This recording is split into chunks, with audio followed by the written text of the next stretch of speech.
Conocido en el mundo entero por su trabajo como historiador del libro, la lectura y la cultura escrita, Roger Chartier es también un agudo observador del presente, que reconoce que pese a lo intrincado del tejido en el que estamos insertos, siempre tenemos un margen de acción para incidir en la historia.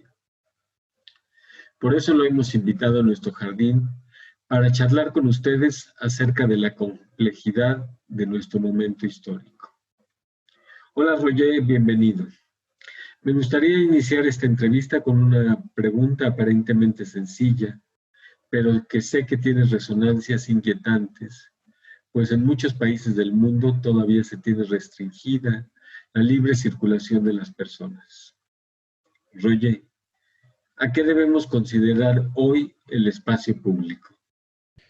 Sí, somos herederos del siglo XVIII, en el cual había dos definiciones del espacio público. Una que se vinculaba con las conversaciones, las deliberaciones, las discusiones entre individuos compartiendo el mismo espacio, el mismo tiempo. De esta manera, el espacio público del siglo XVIII era tejido por las sociedades literarias, los salones, los clubes, los cafés, las logias masónicas. Había una segunda definición, la de Kant, la de Condorcet, que pensaba el espacio público como un espacio de intercambio de los escritos. De esta manera no era un espacio de la gente reunida en cualquier lugar que sea, era el espacio de la circulación de las opiniones, de las ideas, de los proyectos de reforma a través de la comunicación escrita. Pero si aplicamos a la realidad contemporánea de nuestro presente esta distinción fuerte que va a sobrevivir en la Revolución Francesa, la oposición entre las formas de sociabilidad política, clubes, asambleas y como lo quería Condorcet, una circulación de las ideas que están recibidas en lo privado, leída por la lectura individual, silenciosa, crítica, razonable. En el presente, la pandemia ha impuesto, como decía, todavía impone una forma virtual del espacio público. La gente no pueda estar junta en un mismo lugar y, como lo vemos en esta conversación, en el mismo tiempo. Son las 5 en París, son las 10 en México. De esta manera tenemos un espacio virtual y la tentación optimista sería de pensar que este espacio virtual es como la encarnación del sueño de Kant o de Condorcet, que tenía desconfianza frente a la retórica seductora, frente a los entusiasmos de las asambleas o de las sociabilidades, y preferían fundamentar el espacio público sobre la circulación de lo escrito y sobre una forma de lectura que después puede compartir con los otros a través de la comunicación escrita, pero que supone una separación entre los individuos. Y sería un poco la encarnación del mundo de la comunicación escrita, formal, informal, a través del mundo digital durante la pandemia. Lo que es un problema, sin embargo, es el hecho de que este espacio público virtual del mundo digital es también un espacio en el cual son diseminadas, difundidas, multiplicadas, no solamente ideas, opiniones, proyectos, sino también, como sabemos todos, teorías absurdas, falsas noticias, manipulaciones históricas. Y de esta manera debemos tener vigilancia frente a los recursos necesarios, imprescindibles del mundo digital en este tiempo de imposibilidad de los encuentros que ya solíamos tener, feria del libro, congreso, coloquio, conversación, tertulia, todo esto. Debemos tener conciencia de la ambivalencia y al mismo tiempo debemos, para mí es un punto fundamental, subrayar el hecho de que no hay equivalencia entre las formas digitales y las formas impresas o manuscritas de la cultura escrita. Las palabras pueden ser las mismas. Amistad, intimidad, privacidad, espacio público, pero las realidades son muy diferentes y no hay una equivalencia, y esta idea de la equivalencia podría ser la más desastrosa consecuencia del mundo de la pandemia, que nos obliga a vivir casi exclusivamente frente a las pantallas. Entonces podemos eh, referirnos a la tensión en el siglo de las luces entre la opinión pública como lugares de sociabilidad, la opinión pública como intercambios de idea a través de la circulación escrita, para pensar las, las ambivalencias, ambigüedades del tiempo presente. Muchas gracias, Roger. Vamos a cambiar el tema y sugiero que hablemos ahora sobre la ciudadanía. Algunas personas han visto que la pandemia está vinculada con el enorme desarrollo de la urbanización y que la crisis de la pandemia conllevará una crisis de las grandes ciudades y de cierta manera también del concepto de lo global. ¿Cómo debemos entender en este momento el concepto de ciudadanía? ¿Qué tensiones ves? ¿Qué oportunidades ves en este momento? Hay varios sentidos, evidentemente. La referencia a la ciudad sería la primera. De esta manera es como una vuelta a la etimología de la ciudad griega o de la ciudad de la República Romana, cuando había una identificación entre un espacio político y el espacio de una ciudad. Ciudadanía puede referirse evidentemente más allá de la localización o de la ubicación topográfica, a la idea de una comunidad de ciudadanos, cualquier que sea su lugar de vida, y de la definición fundamental de la ciudadanía en los estados modernos.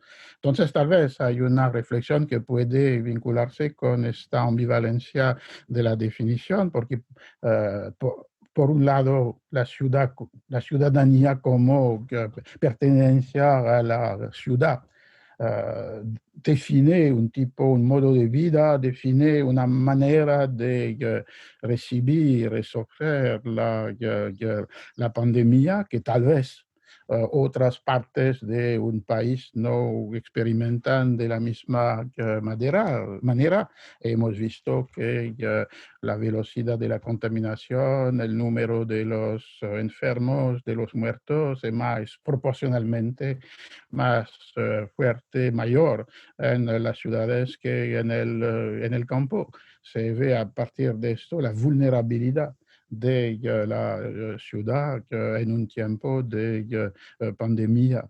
Y en cuanto a la ciudadanía como una forma política del ser, aquí también lo que hemos discutido antes se puede aplicar. Es decir, que ya en un mundo digital, en el mundo de la pandemia, esta ciudadanía como pensamiento o actuación cívica puede encontrar un recurso que tal vez establece la diferencia más fuerte entre la pandemia de hoy y las pestes, las pandemias del siglo XIV, que es la posibilidad de mantener a través de una nueva forma de comunicación, mercado, lectura, entretenimiento, y al mismo tiempo, evidentemente, una forma digital de experimentar esta ciudadanía que se abre a la vulnerabilidad que mencionaba y que hace necesario una conciencia aguda de los peligros que representan esta forma de relaciones entre los individuos, particularmente a través de las redes sociales. Y hay tal vez una forma de preservar y al mismo tiempo un peligro inquietante que frente al concepto mismo de ciudadanía, cuando la ciudadanía se refiere a un sujeto político, cívico, y desde la Grecia antigua, desde el otro sentido de ciudadanía, el que vive en una ciudad, desde este momento había una vinculación fuerte entre la razón y la decisión o la deliberación política o entre la práctica cívica y el conocimiento de la verdad. Fue el aspecto fundamental de la ciudad antigua, como lo mostraba un grande historiador francés, Jean-Pierre Vernant. De esta manera vemos sí que hay las dos dimensiones, una geográfico-social, que representa la diferencia entre la ciudad y el campo en relación con la pandemia y las obligaciones impuestas por esta pandemia. Y en segundo lugar, la ciudadanía como ser político de una colectividad, y de ahí también la ambivalencia que hemos mencionado en relación con este todo digital que impone, o que casi que impone la pandemia. Muchas gracias por tus reflexiones, Roger. Me gustaría ahora hablar sobre el fin del libro. Lo que estamos viviendo con la crisis del coronavirus acentúa muchos temores más o menos infundados acerca del fin del libro en papel o incluso como una unidad de lectura. Es una muerte en ese sentido muy anunciada desde hace al menos varias décadas. Pero, ¿qué es lo inédito de esta situación? Sí, si empezamos con el diagnóstico sobre el presente, lo que vemos evidentemente es que en este mundo casi enteramente digital, en relación con lectura y libros, hemos visto que hay un crecimiento de la venta online de los libros, lo que ha asegurado inmensas rentas para provechos para Amazon. Hemos visto que para la edición que podía sobrevivir, lo he visto para una encuesta de la Cámara Argentina del Libro, de los editores, habían publicado libros digitales, libros electrónicos, que a menudo eran libros que anteriormente habían sido publicados en la forma de papel, y cada uno de nosotros ha experimentado una lectura de los formatos digitales para los libros, para los diarios, para las revistas, en este momento de cierre de las librerías o de todas las tiendas en que se encuentran los impresos.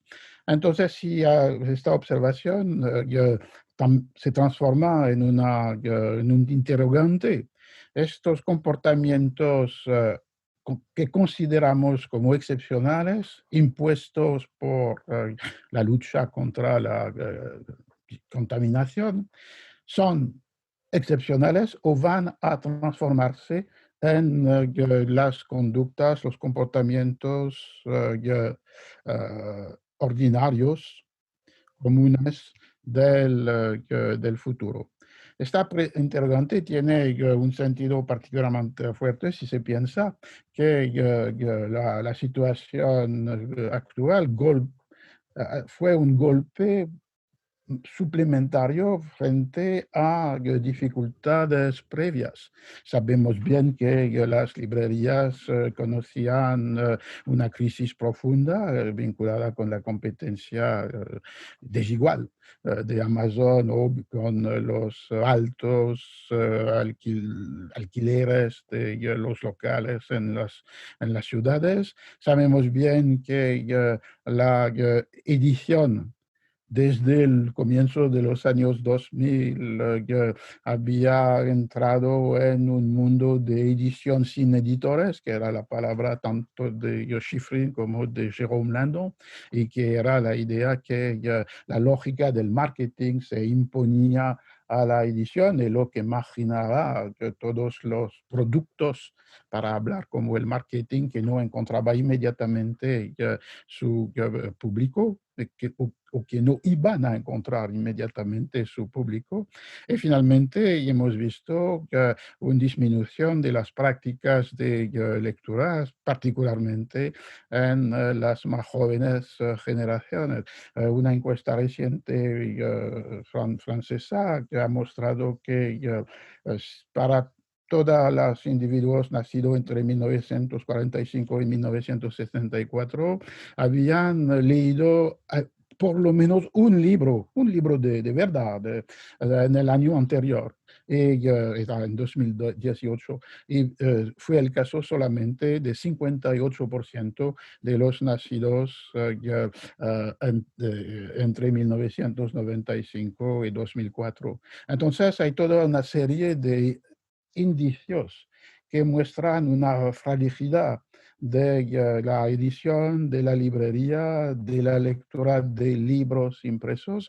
Y se puede también añadir que este todo, todo digital existía ya para una parte de la población. De la población. En la misma encuesta muestra que 15% de los franceses viven ya en un mundo de video, de videos digitales, de juegos, de video games, de una lectura exclusivamente frente a la pantalla, esencialmente de las redes sociales. Entonces había en una duración más larga ya una serie de síntomas que pueden hacer pensar que las transformaciones impuestas por el tiempo de la pandemia podría ser como la exacerbación y al mismo tiempo la inauguración de transformaciones que no nacieron con la pandemia.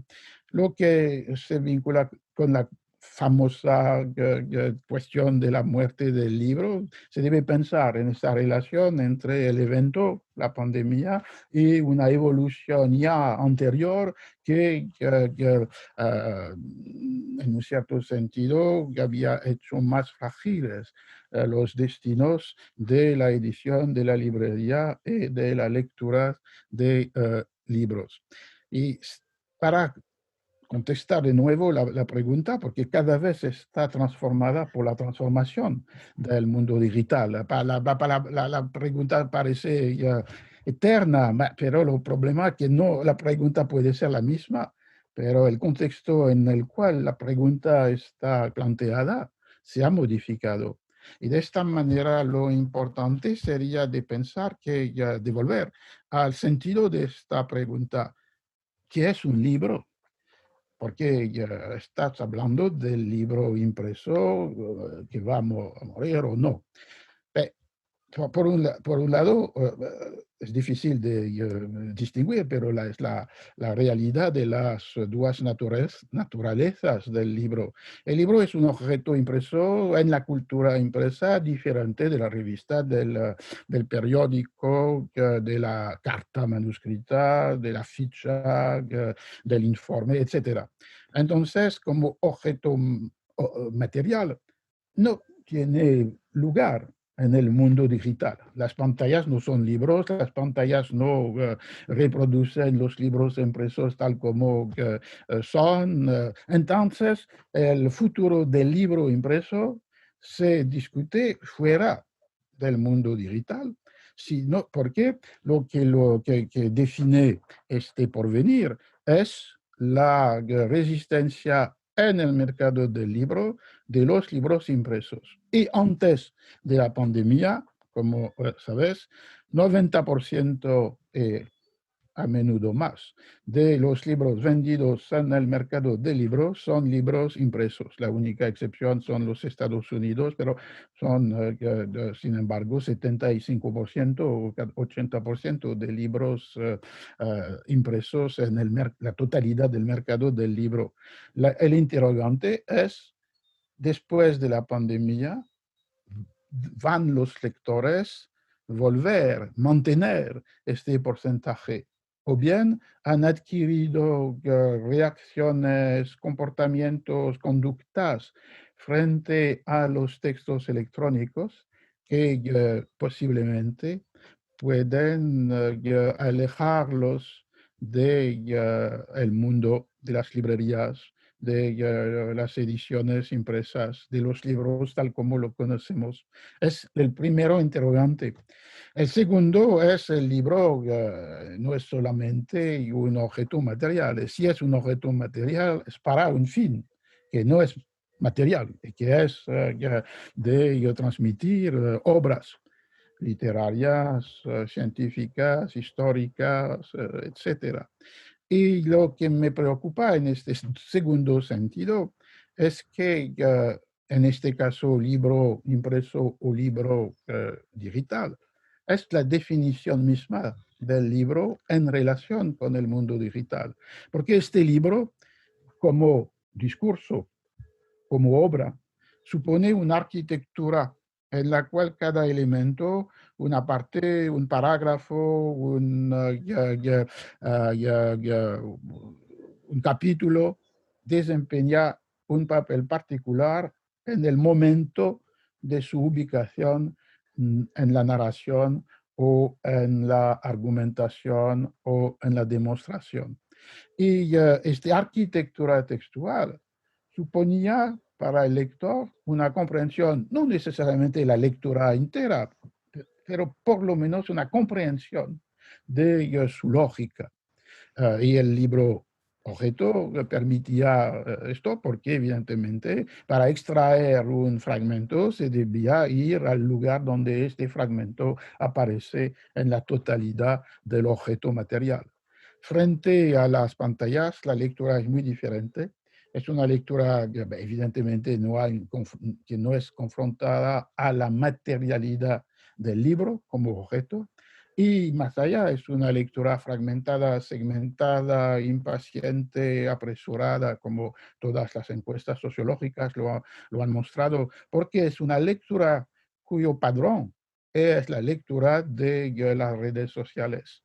Y en este sentido, la amenaza, el peligro sería de pensar que este tipo de lectura que está impuesto o plasmado por la lectura de las redes sociales, aplicado a otras categorías de textos que no son los tweets o los mails o los textos, podría estar totalmente opuesta en relación a la comprensión de una arquitectura textual que define el libro.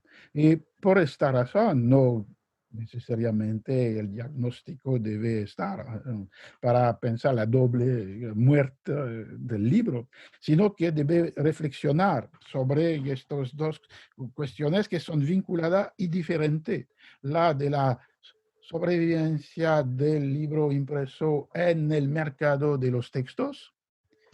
Y de ahí los diagnósticos que decía sobre la dificultad de la edición o de la librería o sobre la disminución de las prácticas de lectura y también de la compra de los libros por los lectores que son lectores asiduos, que leen mucho. Es un interrogante que puede existir, no para mañana, no para el inmediato futuro, más que existe. esta distancia tomada en relación con el libro impreso, que no debe ocultar los porcentajes contemporáneos y anteriores a la pandemia del mercado del libro. Y más fundamentalmente, la pregunta en cuanto a al libro como discurso, a la arquitectura textual que supone un libro y que es evidentemente muy diferente de los hábitos que nacen frente a dentro de las redes sociales. De esta manera, tal vez la pregunta que parece tan gastada tiene su pertinencia, relevancia en este mundo. Después lo esperamos el COVID-19. Muchas gracias, Roger. Me gustaría ahora hablar un poco sobre la conversación.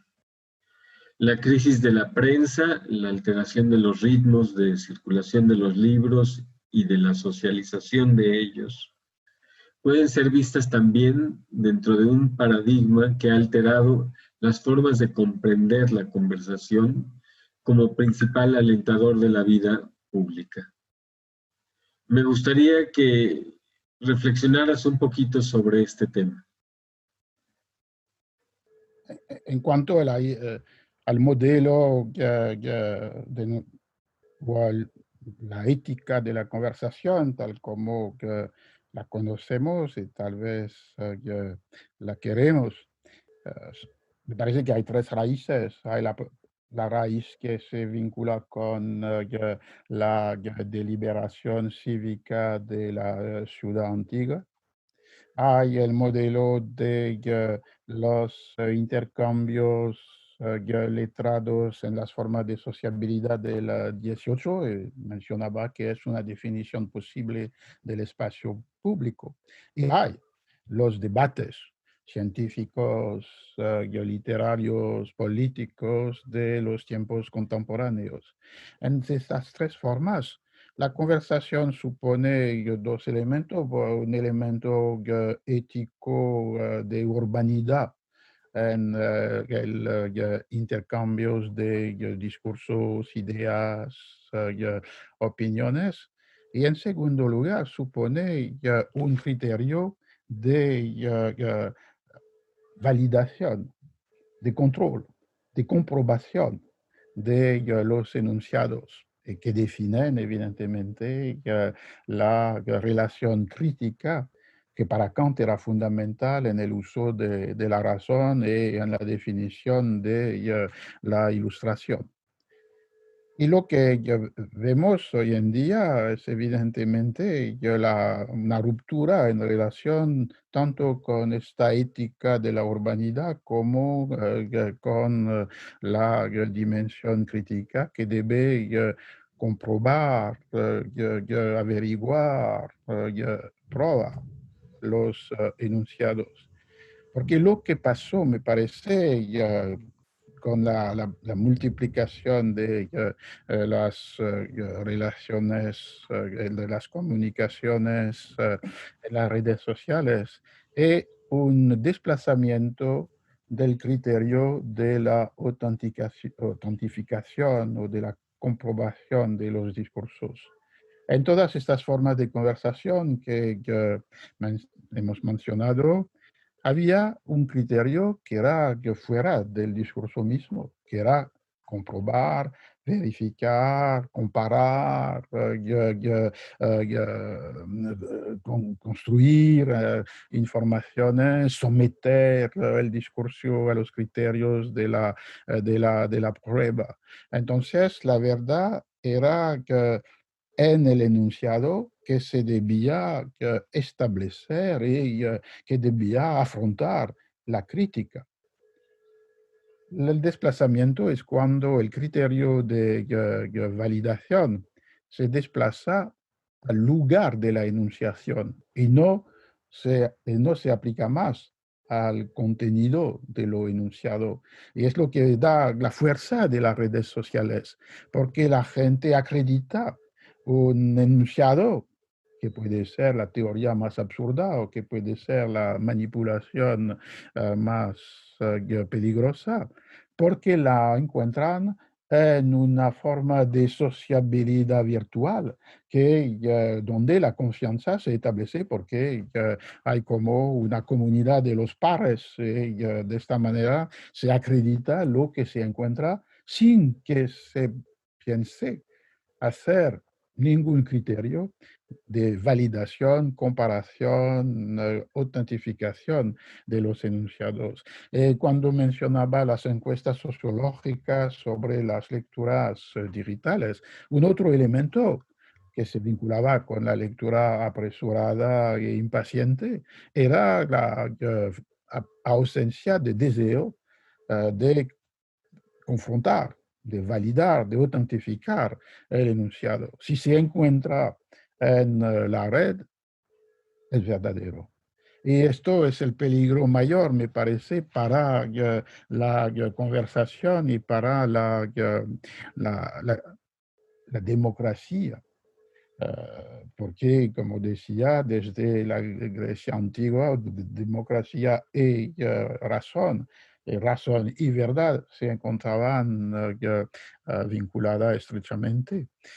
Ahora, lo que podemos hacer frente a este peligro en que no hay más conversación, porque se ha sustituido esta confianza absoluta en el lugar de la enunciación, ha tenido como consecuencia el odio del otro, la imposibilidad de la escucha, el desprecio para la crítica y finalmente el relativismo absoluto sobre las verdades, las famosas verdades alternativas de un cierto presidente. De esta manera, lo que es la apuesta para nosotros es evidente, es de mostrar que se debe volver a esta idea de la postura crítica, incrédula, séptica, pero en el sentido positivo de averiguar los enunciados para evitar esta forma de manipulación, que es la manipulación tanto de los ideólogos, demagogos o de los fanáticos. Y es un papel importante para la escuela, la biblioteca, la librería, los medios, de mostrar que la actitud que deben tener los lectores, escritores o escribientes de las redes sociales frente a lo que leen y a lo que transmiten es una postura de vigilancia crítica y de control de los enunciados, también una manera de establecer su verdad, y que es la única posibilidad para evitar esta corrupción o esta perversión que hace perder el sentido mismo de la conversación en todas sus modalidades cívicas, letradas, científicas, políticas. Me parece que aquí sí es un desplazamiento que no fue bien percibido y que se vincula directamente con esta relación entre lo que se enuncia y debe averiguarse como tal y la confianza en un vehículo de enunciación que puede ser totalmente ciega. Muchas gracias, Roger. Por último, me gustaría hablar ahora sobre las políticas del libro y la lectura. Tú siempre has iluminado la libertad del lector, condicionado de diversas maneras. El lector siempre es para ti una persona que tiene un reducto de libertad. Ahora has señalado que no tenemos por qué caer fatalmente bajo el dominio del algoritmo. Pero ciertamente esta crisis está amenazando a escritores, editores, prensa, librerías e incluso bibliotecas. ¿Es posible hablar de democracia sin esos espacios para la cultura escrita? ¿Es factible defender esas redes sin la participación de los estados? Para contextar, me parece que debemos volver a la lógica que domina la edición sin editores, es decir, una edición dominada por el marketing, o la lógica que domina las manipulaciones políticas de los ciudadanos, que es una lógica del algoritmo.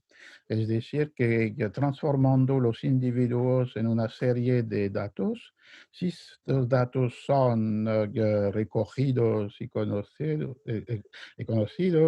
es posible anticipar lo que el lector o el ciudadano desea, piensa, quiere. Y toda esta lógica, evidentemente, supone que la libertad de la cual tú hablabas está no solamente muy reducida, sino también destruida. Y esta lógica del algoritmo es la lógica finalmente de la totalidad del mundo digital. Es la lógica que está una manera de una previsión absoluta de lo que los lectores quieren encontrar, marketing, de los que los ciudadanos quieren escuchar, la forma demagógica de la política. Y esta lógica algorítmica es una lógica que no es la lógica de todas las instituciones de la cultura escrita que ya mencionaste, porque la lógica de la cultura escrita impresa o manuscrita es justamente una cultura que defiende, preserva esta libertad. En el sentido que en esta cultura, que a la diferencia de la cultura del algoritmo, se puede encontrar lo que no se buscaba, se puede descubrir lo que se ignoraba. Es lo que pasa entre las estanterías de una biblioteca, es lo que pasa en los varios espacios de una librería, es lo que pasa con la lectura de una página de un diario. El lector es un viajero, es un peregrino, es un pasajero que va de un lugar a otro y que finalmente en este camino puede encontrar lo inesperado, lo sorprendente, lo que es una manera para él o ella de durante un tiempo, en un momento dado, de alejarse de, evidentemente, lo que está construido como sus gustos, sus hábitos, sus deseos. Pero toda esta cultura impresa, toda la cadena del libro, es una manera de incitar este lector a alejarse un poco de sus hábitos, como decía, retomando la fórmula de Bourdieu, que es un conjunto, es lo que los algoritmos muestran, que es un conjunto de representaciones, preferencias, gustos, prácticas. Pero existe una posibilidad de agrietar este bloque de percepciones o gustos, pero existe sí, encuentra el lector o la lectora las instituciones, los lugares, los objetos que lo permiten. Y de ahí el aspecto fundamental de defensa de estas instituciones, lugares o tal como ah, la librería o la biblioteca o la edición. Y la responsabilidad, si queremos mantener este espacio en el cual el lector puede ejercer una forma de distancia tomada en relación con sus hábitos, Y de ahí dar vida al mundo de lo inesperado o de lo sorprendente. Si lo queremos preservar, es una doble responsabilidad que está oh, perdón, que está en apuesta.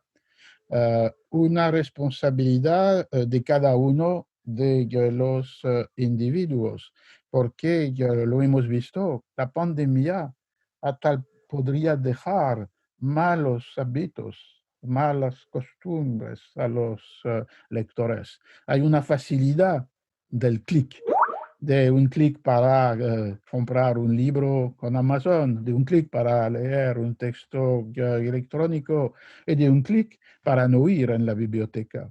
Entonces hay un riesgo que fue aumentado por el mundo de la pandemia, que es el peligro del clic. Cada uno de nosotros debe resistir a esta facilidad, volver a las bibliotecas o los jardines, comprar los libros en las librerías, preferir leer la forma impresa del periódico o del libro. Entonces es una responsabilidad colectiva e individual al mismo tiempo. Pero esto no es suficiente. Hay una política que debe proteger estas instituciones o lugares de lo o se puede encontrar lo inesperado.